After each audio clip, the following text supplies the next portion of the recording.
Hi there folks, and thanks so much for tuning in. Today I am joined by Sigma Ambassador Paul Monaghan. Now Paul is based in Glasgow in Scotland, and he's one of those photographers who can pretty much shoot anything. He can sort of turn his hand to any kind of photography, landscapes, portraits, macro, you name it. But today we're focusing on macro, and I've asked Paul to give us some top tips, 5 top tips for how to make your macro photos a little bit better. So thanks so much for joining us, Paul. And, it's brilliant to be here. Yeah, and thanks for sharing your knowledge, because you're a knowledgeable guy. You've got a lot of good information there, and I'm sure this will be a really useful half hour. Yeah, that's one of the things I love about photography, is being able to share and help others and kind of see them grow and stuff. So it's good that we can do that as a community. Brilliant, yeah, absolutely. So I guess the first question is, what is macro photography, and what kit do you need to do it? Yeah, well, macro photography is basically just being able to get close to things and picking at details that you normally can't see with your own eye. And you don't necessarily need a macro lens to do this, although that is a better way to do it. But if you've got something like the Sigma 18-300 here, you get close-up adapters, which you can use to get your feet wet in the whole macro photography thing. And the other thing you can do... It's almost like a filter, right, that just goes on the front of the lens. Yeah, so this one's actually designed for the 300, sorry. It was part of the kit. So it's a 72mm filter. It just screws on the front. And it's basically just a magnifying glass.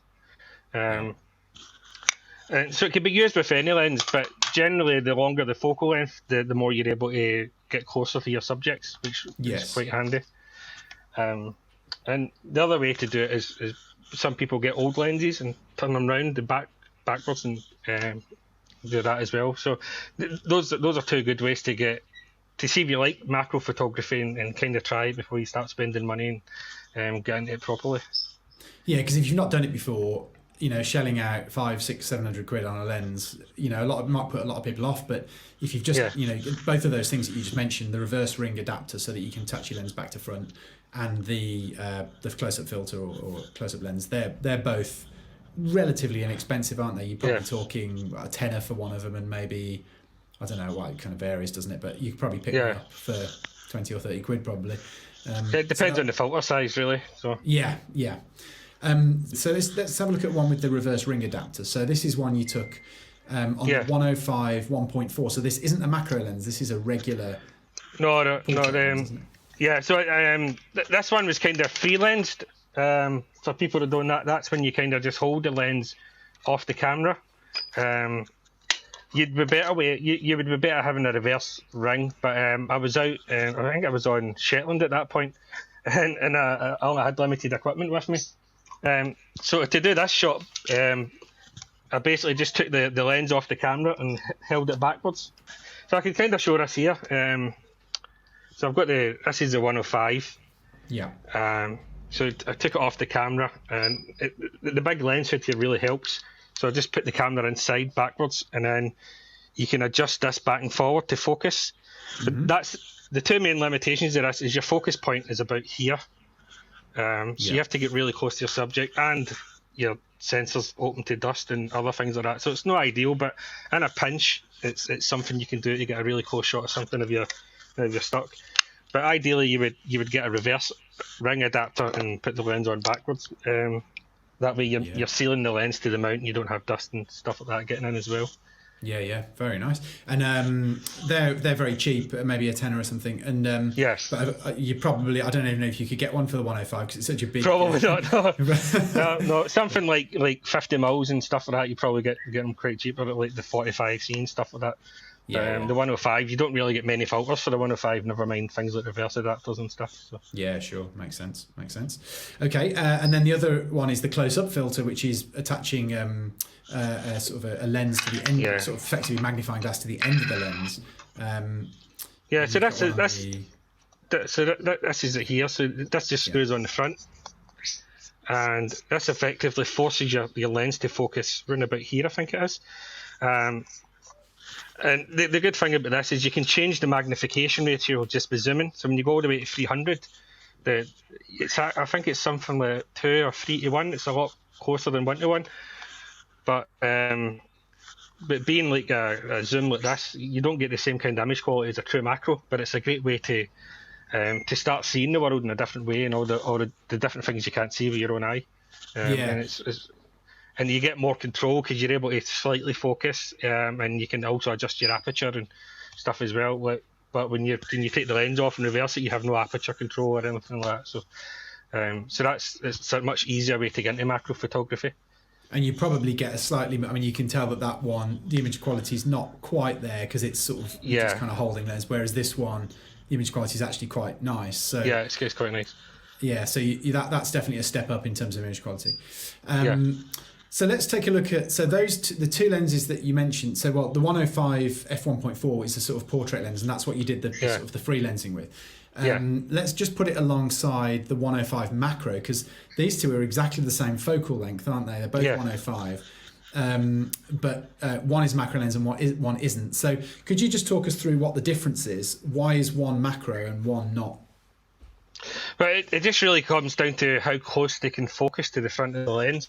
And use, I mean, both of them can do very similar things. They can shoot portraits, landscapes and stuff like that, but the macro you can obviously focus, I think it says there, almost 30 centimeters in front of the lens, whereas the 105 art, just like most other long fast aperture lenses, generally have a minimum focus range of about a meter.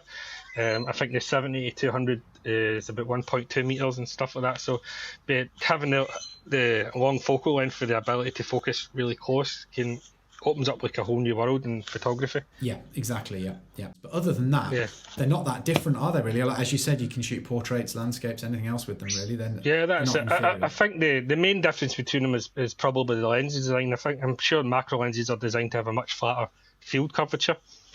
So it makes them easier for replicating things, like if you're doing replicating artwork and that kind of thing. Whereas fast primes generally they're more about getting as much light in as possible. But I mean, basically the two of them can almost do the same thing most of the time. It's just they specialise at either end. Yeah, makes sense. Okay, so that's kind of tip one then, I guess, is give it, try out some close-up filters or reverse ring adapters, have a go, just see if you like it, and then if you do, then there are there's three lenses in the Sigma lineup that you can take a look at. There's the 70mm f2.8 DG macro. That was developed about a year and a half ago, I think, or maybe a year ago. So that's a really nice lens, available for those four mounts: L mount, E mount, Canon EF, and Sigma. Not available on Nikon, that one. Then there's the 105mm macro, which came out relatively recently. That's just for L mount and Sony E mount. And then there's the older design 105, which is for DSLRs. And that one is a bit of an old favourite, really, and still current, of course. And but it's not a global vision lens. It was designed a few years before global vision. So, so those are the three we've got in our range at the moment. So it covers a lot of mounts there. Okay, so let's move on to tip number 2, which is all about using cards. So tell us about this. Well, it's probably one of the cheapest things you can get that can make a big difference to you. Not just macro photography, but photography in general. I bought a pack on eBay for Amazon, for like £10, and it's got something like 50, 60 sheets, all different colours. And as you can see here, these little flowers the background behind them is quite busy. So simply just taking the card behind them and putting it there, you can isolate them, and you can get this sort of studio type look outdoors, which is great if you want to document things or just have a nice clean looking image. Nice, and I think we've got a picture of sort of comparing the two there. You can just make a much cleaner background, and they're also quite useful for if it's a windy day, for example. It's quite wind movement shows up quite dramatically on that's it. shots, doesn't it? So if you can just put it sort of upwind of your subject, and it just blocks a bit of the movement, just helps. That helps because flowers, just the tiniest bit of breeze, and they're moving, and because you're focusing so close to them, that tiny bit of movement is enough to throw them completely out of focus at times. So anything you can do to help things be more stable is a big help. Yeah, for sure. And they're also good as kind of effectively light sources, because you can use them as reflectors. If you've got a white piece of card, you can bounce a light off and almost make it into a second light. So this is an example, isn't it, So I use card quite a lot for this. White card to kind of fill in shadows. I also use black card to block light or increase contrast in a shot because it's like a negative fill, I guess. And also you could put colour cards at the side if you want. Let's say you had a nice orange card, you could put that to the side and it'll warm the front of the image up as if there's like a warm light coming through that side. So they're great in general. It's something I use quite a lot, particularly when I'm doing products and stuff. You'll often see me sitting there for hours cutting cards into wee thin strips and things. Yeah, I think that's something I discovered when I used to shoot a lot of sort of fashiony stuff a few years ago, and just a piece of white card is invaluable. It's so handy. Yeah. So that little flower shot you showed, that's basically the window light coming from the back right, and then I just took a bit of card on the left just to get the window light to bounce onto the front of the flower. Nice. You'd never know, would you? It looks like there's a light source at the front there. It's amazing. Yeah. Brilliant. So let's take a look at this one. So this is the same flower, but you've popped it onto your phone. You're resting on your phone. That's just to get the nice kind of reflection on the bottom. So for bigger objects and stuff, I've got like a black glass tabletop that I would use. But when you're shooting macro, everything's in a small area. So even your phone, or like maybe even ND filters or anything like that, you can use them to act as like a mirror and reflect things back. And it's also handy if you're outside as well, because you can kind of put it in the bottom of your frame and it might look like a bit like a puddle as well, instead of in reflecting things back up. So your phone's probably one of the most useful photography tools that you've got around you all the time that a lot of people don't realise. Yeah, that's a great tip, because as you say, everything's so small that like the phone is actually relatively massive compared to the subject. And I didn't think of ND filters. That's a great idea. And you can also use your phone as a sort of a light source using either the screen or the torch, right? So this shot here is this is basically just using the front screen of the phone. I just searched for white in Google just so I can make the screen completely white. And then it basically acts as a big, massive softbox. You just hold it there and take a shot in it, and you can get quite nice results. Amazing. And because actually the phone is actually relatively big compared to the subject, so it's actually quite a diffused soft light, isn't it? It's not like a single point. It's quite a big, especially if that little figurine's only that big. Yeah, that's it. It's kind of like if you had one of those big laser light highlight 6 by 7 foot things and dropped it on the ceiling. Exactly. Yeah. Brilliant. And I suppose when you say you Googled the word white and then went to images and brought up just a white screen, you could equally do blue or red or any you could do almost any colour in the rainbow if you wanted for your phone, which makes it a really good tool. So it's starting to get more common now, but it used to be that if you wanted different coloured lights, you have to get gels and stuff like that. Whereas your phone can do almost any colour you want, or patterns. You could even put it behind your subject. And put like a nice landscape behind it and throw it out of focus and make backgrounds and stuff as well. Oh, amazing. Yeah. I suppose if it's slightly out of focus, you probably can't tell that it's not like a real... Yeah, you wouldn't be able to tell it's an image. Background. So yeah, that's really cool. You sometimes shoot things with just a sort of single phone light, but you can also make a composite using lots and different shots sort of put together, but still just using one light. So an example is this, where you've used this is the same shot tripoded up, but you've taken the same shot with the phone light in two different places, right? Yeah, that's it. So because your camera is on a tripod and nothing's moving, it's very easy to load multiple layers in at once and then just blend them. So for this shot, the one on the left, I've held the phone to the left of the subject, as you can see with the nice soft light coming in for the left. And then on the back, I enabled the torch on the phone so that you get this kind of nice harsh light for the back. And then you just open both up in Photoshop and you select lighting as your lens blare mode, and anything that's light. So the bit on the right would have been dark, and because in the second shot it's light, it's automatically brought in and lightens it, and that's all you have to do. It's just quite simple. So yeah, like you say, you can sort of take as many of those shots as you want, can't you? You could have like 10 different shots with different kind of lighting positions, and then what you've got to do, as you say, stack them in Photoshop as layers, open the layers panel, and then where it says blend mode, if you change each layer to lighten, and you'll get a really nice composite. It's really that simple. Yeah, and then you can also you can use the layer opacity to adjust the strength of each light as well. And then if you want to get more into it, you can also use the masking tool, and then using black and white brushes to blend the light as well. So you can have a lot more control over the lights that way than trying to set lots of individual lights up at once. Yeah, because if you take it all in one shot, you know you've burnt your boats, haven't you? If you get it, if you Yeah, get it on screen and it's not quite right, then you've had it. But as you say, if you do it in layers, then you got full control. And we can actually see, you sent me a GIF of sort of all the different shots that you've taken and how you built it up with. yeah. So I think this one was 10 or 12 different shots. Yeah, it's amazing. That's so cool. So this one was just taken with a little LED torch, one of the ones you get where you can kind of twist the front to make it focus or go wider.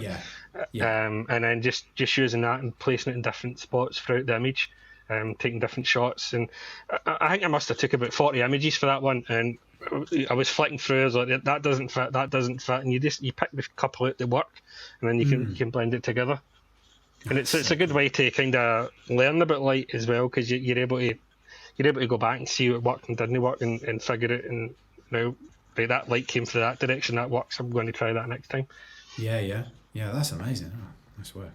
And then there's a one here. This is a sort of Star Wars figurine. That's really cool as well. And this is using a few different lighting sources, because I've got a behind the scenes here that we can have a look at. So there it is. So talk us through that. Yeah, so I was just wanting to show how just grabbing some random objects. So behind there, I've got my kind of working tool. It's like pliers and stuff like that. I normally have that with me just in case I need to loosen a bolt or whatever. And then I've put a camera on the left, just a bit of paper in the background. And because with the macro lens, you're getting in really close and tight on things, this is all you need, to just random objects around your house to kind of create scenes. And then the little lights there I was used, they're KYU6, I think they're called now, from Spiffy Gear, and they're little magnetic things. You've probably seen them before when we were younger. You used to get these like straps you could flick on your wrist. You could do that with them as well. And it's basically that concept with an LED light on it, and they're quite small, so they're great for getting into small places and kind of hiding. And they're even just useful for, like, if you're out at night, you can have one on your wrist, so when you open your camera bag up, you can see all your equipment and stuff. So and they're relatively inexpensive as well. I think they're about £45-50 or something, and they do full range of RGB colours, or you can get the white and tungsten to daylight kind of one. So. Yeah. I bought a similar. Well, it's sort of similar. It was just off Amazon actually. It was just and it's just a real cheap sort of. It was like £20 or something, and it's quite bright. I mean, that kind of thing's perfect because you get quite a lot of control over it. And it goes warm to cool, so you've got colour temperatures. It's really good, and it just folds away. I mean, super easy and so cheap. Yeah. So that's one of the things that I quite annoy my wife with, is when we're out shopping and I'm in looking at lights that are designed for kitchens and other things, and I'm going, oh, that would be nice for that. That would be nice. And just all these different random household lights and things can actually be really good for photography. Yeah, for sure. Brilliant. And we've got, that's lovely. I love that. And we've got a behind the scenes of that one as well, so we can have a look. There we go. It's just the same idea. So the bottom of this is actually my mouse mat with some dirt on it, and then I grabbed some branches from outside, and then I used a blue light to kind of simulate nighttime, and then I wanted a kind of one warmer light, as if I was trying to kind of emulate the Jurassic Park shot for the first movie. That was the idea I had in my head, and then just a wee bit of smoke in there and some droplets of water from like a squishy gun, just to kind of try and add some atmosphere. But again, it's just random household or outdoor objects just kind of put together to create scenes, and you don't need a lot of space to do this. Everything's quite compact. I love these the sort of the streaks of water like it's raining. That's really cool. That's amazing. And you use a slightly longer shutter speed, just to get that. Yeah. I can't remember exactly what I used for that, but it was probably something like 125th or maybe 60 for a second or something, just to kind of get the streaks in. If you go too longer than that, they sort of vanish. Yeah. And there's another one where you can see that water effect in the background like it's raining as well. Sort of. Just the same idea. But one of my friends said most of my kind of Funko shots were all kind of monsters or a couple of guy figures, so they wanted me to do one with a woman for his daughter. So got a Wonder Woman one and kind of created this. So. Brilliant. Amazing. So that's your sort of lighting tips. So that leads us on to nicely to using water to kind of sort of add a bit of atmosphere to your shots, or kind of or just to make them look a little bit more kind of nicely produced, like a bit more pro. And this is a sort of basic example, I suppose, the flower that we saw before. And you've sprayed this, have you, with a sprayer? Yeah, it's just like I've got it here. It's just like a little water mister. It's not normally you put lens cleaning fluid in it, but just some water in it and it creates a nice mist. I use all different kind of spray bottles, so this was the one here I used. But most sprays have different kind of spray patterns, I guess. Some of them do bigger drops, and this one's like probably can't even see. It's like a really fine mist. So I've got several different bottles I use depending what I'm shooting. Like if you were shooting a beer bottle, for example, you'd want something that does bigger droplets to kind of make it look like it's come out the fridge or whatever I'm sitting there. But it's a quick, easy way to add interesting things, to add a bit of interest to your shot, and you could keep this in your bag and you see a nice flower somewhere and you spray it and it kind of looks like morning dew and stuff on it. So it's a handy thing to have around. Or sometimes I might even use, like this is for like giving kids medicine, and you can squeeze it a bit and just get individual droplets out and stuff like that as well. Yeah. So amazing. That's really cool. I know those little syringes well. We've got the Calpol syringes, aren't they? That's it. Yeah. Yeah. And there's another one sort of using. That's used flash, has it, to freeze the water? Yeah, it's just because LEDs. Well, while LEDs are nice, especially for macro because they're in close, if you want to freeze action, they don't really have the power.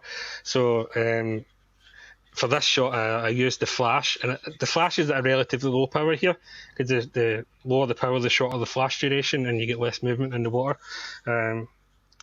And this was just basically bounced off the wall, just to light it, and a black piece of velvet in the bath just to get because the velvet's really nice. It's sucking up all the light, so it stays really dark.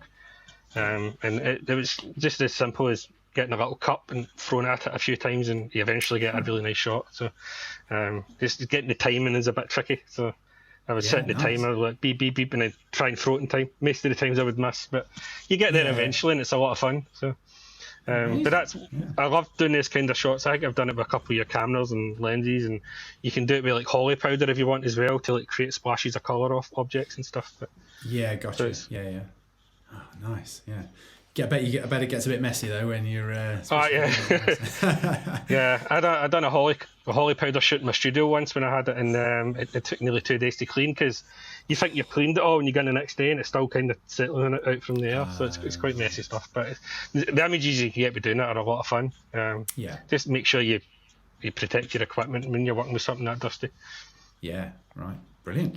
And then your final tip of the 5 is all about looking for detail that you just wouldn't normally see with your eyes. So like the sort of the beauty of macro, I suppose, is to reveal this kind of other world, isn't it? That you just don't notice in normal life. Yes, I mean that's one of the wonderful things about the macro photography is you get to see things in the world that you wouldn't be able to see otherwise. Yeah. And it can help you really appreciate all the things around you. Yeah, that's amazing. And then there's one here that you sent of these sort of ice crystals that you just this was first kind of detail, do you? Yeah, first thing early morning, and I mean the little flowers there are maybe about the size of my fingernail almost, and you're able to really get in there and see each individual wee crystal and stuff on it. And this was kind of backlit with the sun, so it helps bring out all the detail in the leaves as well. Yeah, that's a gorgeous shot. I love that. And then there's one here of your parrot. This is your own parrot, right? Yeah, this is Yoshi. She's a 14-year-old African grey. So it's so I figured this was a nice shot because it's kind of abstract, and most people are shorists don't understand what it is they're looking at. So this is actually her tongue with her talon in her beak, as if she's like going to bite her nail, kind of thing. But so it's good to have the parrot on the left there for a bit of context, and you can really see how close with macro you can actually get, and the kind of details you can pull out that you wouldn't be able to otherwise. Yeah, that's amazing. When you first sent it, I thought it was your tongue. I was like, maybe you should go easy on those cigarettes, Paul. Yeah.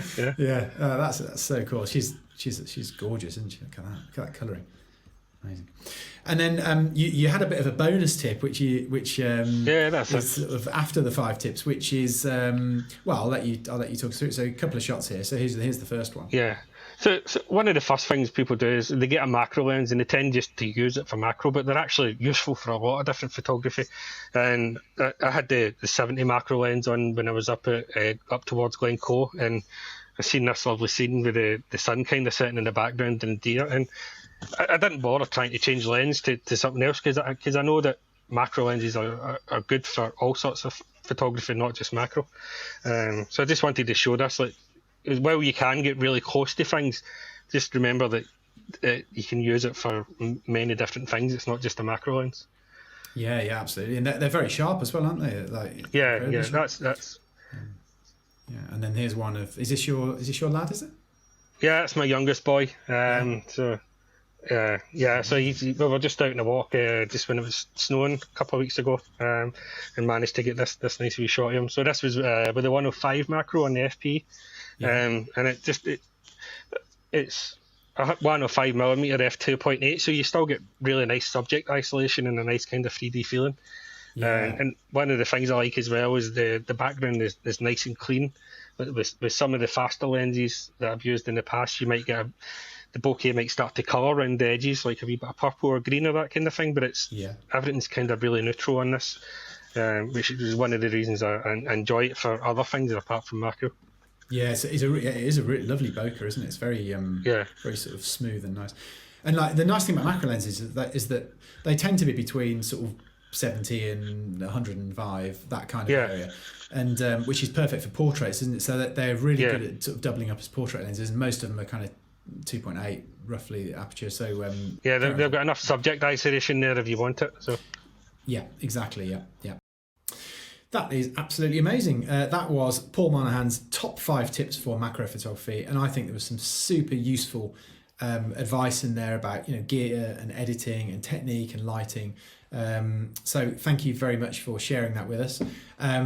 Thank you also for joining us. It's been great to have you, and we're going to wrap it up there for today. But I hope that last half an hour has given you lots of information and inspiration to go and get started in macro photography. And if you want to know any more about our macro lenses, the 3 lenses in our lineup, you can visit sigma-imaging-uk.com. Until next time, keep safe.